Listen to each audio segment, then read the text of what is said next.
Andri Yunus menyampaikan surat terbuka kepada Presiden Prabowo Subianto setelah disiram air keras oleh prajurit BAIS TNI. Surat tersebut disampaikan oleh kuasa hukum Andri, Tim Advokasi untuk Demokrasi atau TAUD, dan diterima oleh perwakilan Kementerian Sekretariat Negara pada Jumat 17 April 2026. Dalam surat tersebut, Andri mengungkapkan hasil investigasi kuasa hukumnya, Tim Advokasi untuk Demokrasi atau TAUD, yang mengidentifikasi ada 16 pelaku lapangan. Namun, saat ini hanya ada 4 pelaku yang akan diadili di Pengadilan Militer Jakarta. Andri pun menolak kasusnya ditangani melalui peradilan militer. Menurut dia, berbagai kasus kekerasan terhadap warga sipil yang ditangani melalui peradilan militer kerap tidak memberikan keadilan dan justru memperpanjang impunitas. Selain itu, Andri mengaku tak melihat kemajuan maupun keseriusan dalam pengungkapan kasus percobaan pembunuhan berencana yang dialaminya. Padahal, tim kuasa hukumnya sudah melakukan berbagai upaya, mulai dari investigasi mandiri, menghadiri rapat dengar pendapat umum dengan Komisi 3 DPR RI, hingga melaporkan kasus ini ke Barreskrim Polri.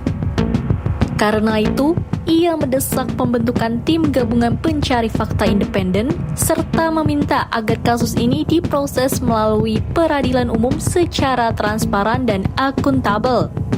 Lebih dari 30 hari berlalu, bagaimana perkembangan kasus saya?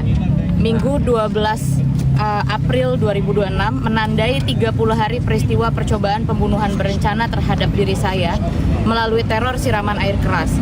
Surat ini saya tulis karena saya nilai hingga saat ini belum ada kemajuan dan kemauan serius dalam penuntasan kasus ini. Kolega saya dari Kontras dan TAUD selaku kuasa hukum saya telah melaksanakan berbagai upaya untuk memperjuangkan keadilan sehormat-hormatnya, mulai dari melakukan investigasi mandiri, menghadiri rapat dengar pendapat umum RDPU dengan Komisi 3 DPR RI, hingga mengajukan laporan tipe B ke Barreskrim Polri. Investigasi TAUD mengidentifikasi setidaknya terdapat 16 pelaku lapangan yang semakin menguatkan penolakan saya terhadap penyelesaian melalui peradilan militer. Dalam berbagai penyelesaian kasus yang mengorbankan masyarakat sipil seperti pada kasus penghilangan paksa, pembunuhan, penyiksaan, hingga KDRT oleh aparat TNI melalui peradilan militer, tidak pernah menemukan titik keadilan, akuntabilitas, dan pertanggungjawaban institusi secara menyeluruh sampai dengan komando teratas. Hal ini tentu hanya akan memperpanjang rekam jejak impunitas. Berbagai pihak termasuk Komisi 3 DPR RI dalam RDPU menekankan pentingnya penyelesaian kasus ini dengan mengedepankan kepentingan serta prinsip saya selaku korban.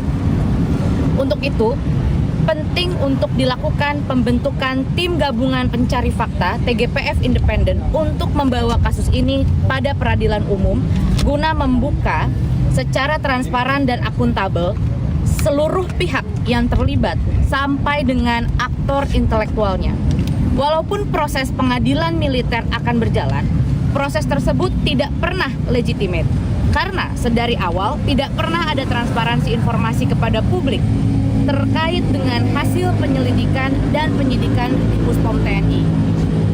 Sehubungan dengan itu, saya berharap negara tidak mengambil langkah yang justru akan mengaburkan proses hukum. Sebagai korban dari kekerasan prajurit militer, saya meminta Bapak Presiden Republik Indonesia untuk segera membentuk TGPF dan memutuskan bahwa kasus ini semestinya diselesaikan di peradilan umum. Saya meminta Bapak memastikan proses penanganan perkara ini berjalan akuntabel dan tunduk pada prinsip due process of law dengan menempatkan peradilan umum sebagai forum yang sah, kredibel, dan bersih dari kepentingan korup. Kasus ini bukan semata tentang diri saya, melainkan tentang komitmen negara dalam melindungi warganya dan menjunjung hukum secara adil. Salam Andri Yunus. Sementara itu, pada 16 April 2026, berkas perkara kasus ini telah dilimpahkan ke Pengadilan Militer 208 Jakarta melalui surat keputusan penyerahan perkara tertanggal 15 April 2026. Sidang perdana dijadwalkan berlangsung pada Rabu 29 April 2026 dengan agenda pembacaan dakwaan.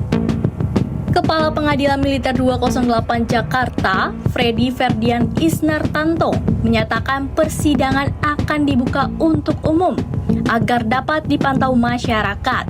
Namun, Koordinator Kontras, Dimas Bagus Arya, menilai langkah tersebut belum menjawab tuntutan keadilan.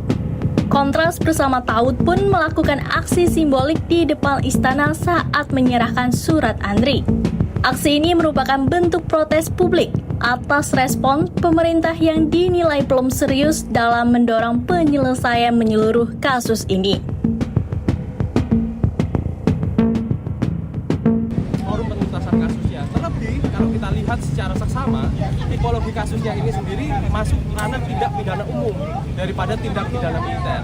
Apa yang membedakannya? Tindak pidana militer diatur di Undang-Undang Nomor 3 Tahun 2025 adalah tindakan yang berkaitan sama tindakan kejahatan jabatan atau desersi atau tindakan yang dilakukan oleh tentara dalam masa konflik bersenjata atau perang.